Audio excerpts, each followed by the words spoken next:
The sky was a hot, clear blue, not a promise of a drop of rain that August. The drought had taken a heavy toll in the park. The ground was a deep, dusty brown, bare and parched. Dried bits of grass stuck forlornly out of the numerous cracks like bleeding tongues out of hell screaming for a drop of water. Dry leaves shed by the thirsty trees ran rustling in front of the light breeze.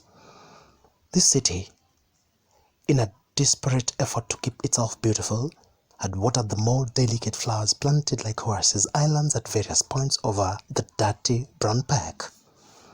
The vast park quietly shimmered in the oppressive sun. The boathouse sat sadly hunched over the shoulder of the lake, the dirty muddy water lapping softly at its withdrawn feet. Up the hill to the west, the red-tiled roof of the cathedral was visible, half hidden among the tall dark blue gums, the gaunt walls giving it an appearance of an ominous as a castle of Count Dracula. Among the trees high up the hill, there were more modern fortresses, the ministerial offices, towering over the aged blue gums with youthful impunity, hundreds of glass windows winking at the park below. Across the park from the ministerial offices was the city itself, lying low, a dormant dragon growling with clogged-up traffic. The huge highway stretched taut between them restrained the city from intruding on the park. From the park grounds, if one lay facing east, one looked up straight into the frowning faces of the Parliament and City Hall clocks. Every hour on the dot, the two struck suddenly together, regulating the tired city's pulse and reminding the park loungers just how many hours they had wasted lying idle, pleading with them to get up and be useful. Mostly the pleas went unheeded, but every now and then a misplaced person rose with a start, squinted up at the clock's accusing finger and, brushing grass and dust from his bottom, slunk defeated across the highway into the city maze. Others shook their heads defiantly at the insistent clocks, cast them loudly and, facing the other way, went back to sleep. These were the insolent few. If they had anywhere to go at all, they certainly did not want to go there. Cars brayed on the highway, brakes shrieked, ambulances wailed away, racing against death. Half a kilometer away, trains whistled urgently. Time to go. Go where? The park people were there to stay. They had arrived. The sounds were sounds from another world. On the stroke of one, the dam burst. A flood of hungry office workers gushed out of the ministerial offices and in a furiously ravenous torrent swept down the hill. They came in armies. Time had once again thrown the floodgates open. They swam down the hill into the park past the first ice cream man, round the lake to the eastern exit. The second ice cream man blocked the only way onto the highway, determined to make a sale today. The swarm swirled around him and over him and away. Today, like yesterday and the day before, not one bar of ice cream was bought by the hungry ones. Once across the highway, the waves disintegrated into individuals and dispersed. Some rushed for the meat-roasting places down River Road. Others joined the queues of the numerous fish and chips joints where they dutifully swallowed soggy fried chips and watered-down ketchup. In a few seconds, the thousands or so strong swarm had been swallowed up by the yawning concrete jungle. With its usual idle curiosity, the sleepy park witnessed this spectacle. The park waited. In an hour the tide would return. The parched park was almost dead, alive only with a few idlers and the dust-raising wind, the dry fallen leaves scampering to hide from the hot breeze which, like the hungry humans, blew down the narrow path, across the highway and into the humming city. The ice cream man's bell still rang lonely and unwelcome like a lost leper's warning bell. under the gnarled bare trees. In fact, anywhere there was the slightest shade, a few men lay awake, hiding from the tormenting sun. A shaggy, thin man sat under the shrub, scratching numbers and letters on his black dry skin with a used match. By his side were two oversized fruit baskets he had been selling from all morning, and which he would resume hawking after the lunch break. Now he scratched his head with the matchstick and tried to balance the morning sales. He mumbled to himself, cursed, and, rolling up the trousers leg, continued writing on his thigh. Finally, he flung the stick away and, wetting his palm with saliva, violently erased what he had scribbled. Then he fell unceremoniously on his back and covered his rough, bearded face with two bony hands. On the lake, a couple of men paddled vigorously in two small-hired boats.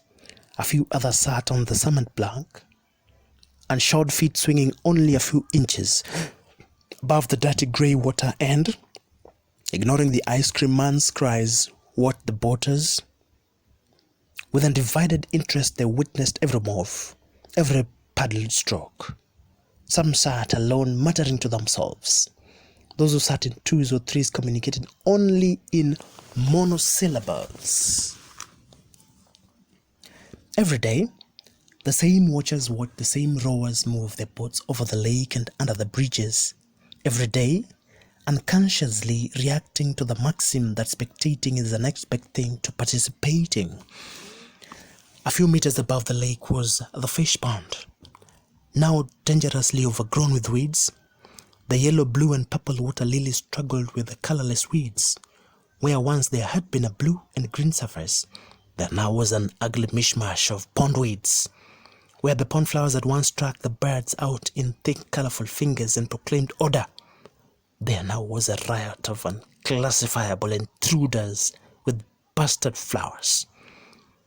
The park soil of the northern bank of the fish pond had collapsed and reclaimed it, thereby forcing the murky brown water and the bewildered fish to go to the deeper, further end. A hairy loafer wearing worn slippers sat on the board inscribed with the words, "Do not feed the fish, by order." He carelessly tossed debris, tiny bits of grass and soil, at the hungry fish. The shoals of red, black and white fish, some only a few inches long, others almost a foot, fought for the fragments before they realized they were useless and let go. But every time a particle hit the water, they all went for it. The idler sitting on the bank sniggered and threw more rubbish into the water. Every now and then he stopped, hand raised in the process of dropping something, and with sharp dark eyes followed the darting movement of the fish. He shook his head, dropped the twig, and found another. The reflection of another man materialized by that of his in the water at his feet. He glanced at it and dropped a piece of soil to the fish. "Greetings," he said at the reflection. "Greetings. What do you suppose they eat?" "Insects." "Insects? How do they catch them?" "Insects drown." "Insects," he looked around but could not find any. Two had. He rolled up his torn trouser legs, exposing his hairy legs. He scratched his long and combed hair and returned to his business. But there was no insect anywhere near him. After time, he turned and, shielding his eyes against the hot sun, squinted up at the newcomer. "Did you know fish are like people?" "No." "They are." "How?" "How?" He turned and pointed at the frothing mass of fish. "Look at them," he said. He picked up another loose piece of earth and dropped it into the water. The fish exploded after it. "See that?" He turned and squinted at the other man. "They've been doing that all morning. Watch this." He picked up a huge piece of rock with his horny toes, realized it was too large for even the largest fish, and left it. Again he scratched his long hair. He fed the fish population a flattered cigarette end, and the only loose particles within reach. The largest fish, pitch black with vast pink blotches on its head and back, caught the cigarette end and swam powerfully away from the others towards the center of the pond.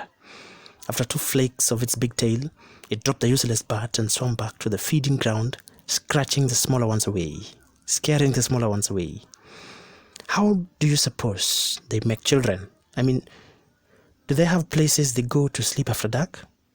The ice cream bell cut sharply into their hearing.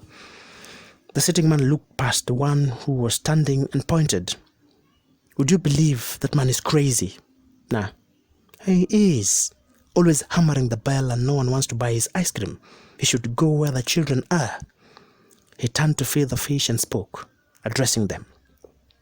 There is this great big fish in the ocean, a great monster. That is the king of all water. When it comes out to bask, we see its image, the rainbow. When it drinks up the whole ocean, there will be a great drought, and the world will come to an end. How do you know? I heard some men talk once. He turned and, shielding his eyes from the sun as before, squinted at the man beside him. Do you support that is true? No. Have you seen the ocean? Once. How big is it? Big. Is it, he waved a limp hand at the lake, 100 times as large? More. He licked his dry lips. 1,000 times maybe. Much more. Oh, he grimaced. The story of the kingfish could be true then. Could be. But scratched his head. What would such a huge monster eat? Other fish. He turned to scrutinize the gliding fish curiously, wondering, and after a long while he went silent. His stomach rumbled. Suddenly he returned, his eyes red, hungrily set on the other man's cigarette. He rubbed his nose restlessly. Do you suppose you could allow me to puff on your cigarette, mister? The stranger reached into his pocket and offered him an unsmoked one. Overwhelmed, the man gasped and rose to his creaking knees. Thank you, he said, declining the match. You are my brother. Then he suddenly bent and, grabbing the large rock at his feet, now hurled it violently at the confounded fish. Damn bastards, he said, before fuzzing away across the park, pocketing his cigarette. The park was astir. The tide was returning, but there is an exit. 2 city constables demanded to see the ice cream man's license. As before, the returning crowd whirled around them unnoticing. The office workers trickled out of the rambling city streets and alleyways and collected at the edge of the highway, waiting for a break in the heavy traffic. Slowly they flowed back across the park and up the hill. Bodies rose like zombies from under the shrunken trees and shrubs, flung away the newspapers in which they had wrapped the potato chips, and headed back to their stations. Those who had been able to afford to drink milk inflated the packets and exploded them under the right feet. In this manner, the fruit seller expressed his opinion of the world. Stopping, he heaved the large fruit basket to his shoulders, one on the left, one on the right. Slowly he slouched back to the path that crossed the park east to the west, still muttering to himself. He had just regained the pathway when the 2 city constables accosted him. He stopped with a start, confused. He looked from one to the other and lowered his burden on the path. Your license, the constable repeated. License? The old man nodded uncomprehendingly and reached into his pocket. License. He searched himself for a few seconds. He shook his head, shrugged and helplessly spread his hands. Home, he said faintly. Home? The constable repeated. May we see your identity card? The old man made a shorter search this time. He looked up, shaking his head sadly. Home, he said, extending his hand. I have 5 shillings. The constable now looked at the money in the old man's hand, then looked at one another. One shrugged. This is all I have made today, the fruit seller said. The constable grabbed him by the torn coat and shoved him along. You'll explain to the judge, he said harshly. No license, no identification. The other picked up the fruit baskets. The three trudged along in the direction of the city. "I swear by my mother that is all I have," the old man pleaded with the one holding him. "You can take me back to the judge. The man will have me hanged this time. You see, brothers, I've got this other case coming up next week, and I was only selling this time to afford the fine." You know the way the judge is a tyrant. The two looked up sharply. "Sorry," the worker said quickly. "I mean, the man is crazy. I mean, he surely have me castrated this time. I have a wife and children, and they remained unimpressed. I have 10 shillings, he said desperately. "That's the truth. I'll swear by my mother's... you got to let me go." The one with the heavy fruit basket hesitated, but the other marched the old man right ahead. "Take one," the seller cried. "One basket and 10 shillings. You got to let me go. I promise I won't repeat the offense. Believe me, I will go straight home until I can afford a license. Take both baskets. Take everything. I have to go home." They said nothing. The fruit seller cursed them and their wives and children. Then, swearing loudly, he leaped and broke away, leaving the surprised constable hanging onto a large piece of his torn coat. His surprise lasted a few seconds. The constable shot after the fleeing man across the park, shouting for help from passers-by. The one with the basket took 2 quick steps, found it impossible to run with the baskets, and followed slowly. He stopped to pick up his flying mate's fallen hat. The fleeing hawker put a couple of 100 yards between himself and his pursuers. He was certain he could find sanctuary in the crowded city. As he slowed to cross the highway, a man nabbed him, alerted by the constable's shouts. He hit out, breaking free once more. Another man lunged for him. Again he lashed out, savagely desperate, and tried to run. He stumbled, falling into the ditch by the side of the highway. People came by, more stones. He cried out, pleaded for mercy. In their thirst for blood, no one listened. By the time the constable ran up, the fruit peddler lay like a broken and twisted rag at the bottom of the ditch. A chunk of rock, as large as the one the disgusted loafer had hurled at the fish, had drawn thick red blood over the sparsely bearded face. The constables looked furtively around for someone to blame. No one looked guilty enough. The word thief hovered over the assembled crowd, and just as it started to permeate through them, the constable conveniently withdrew across the highway into the city. The party hung aimlessly around until a passing police car drew up and demanded to know what was the matter. The inspector cut a path through the spectators, hopping into the ditch, and went down on his haunches. He felt the victim's wrist, shook his head. He felt round the neck. Again, he shook his head. "Dead," he said, rising to face the spectators. That was his verdict. Those nearest him lowered their eyes, an automatic defense mechanism against being called upon to give witness. Some drew back and headed back to their offices. Under the pressure from the police officers' forceful presence, the word thief oozed out again from the back and spread like silent poisonous gas to the front. So quiet it was impossible to tell from which mouth the condemnation issued forth. He lay a desperate thief, attired in the unmistakable uniform of his trade, dirty torn clothes, and a mean, hungry face. Now it was the police's turn to feel uneasy and uncertain. A thief was a thief. Somewhere in the crowded streets and the twisted, garbage-strewn black alleys, there was an unwritten law that clearly set down the fate of apprehended thieves. Now there remained only one thing: to establish the man's identity. The watching clocks struck 2. Justice, fairly quickly and completely administered, the crowd broke, dispersing the various ways. The flood ebbed first back up the hill and behind the guarded doors. but some stayed to watch the turn of events to their logical conclusion. Among them was the one interested in fish, the idler I had earlier given a full cigarette in the park.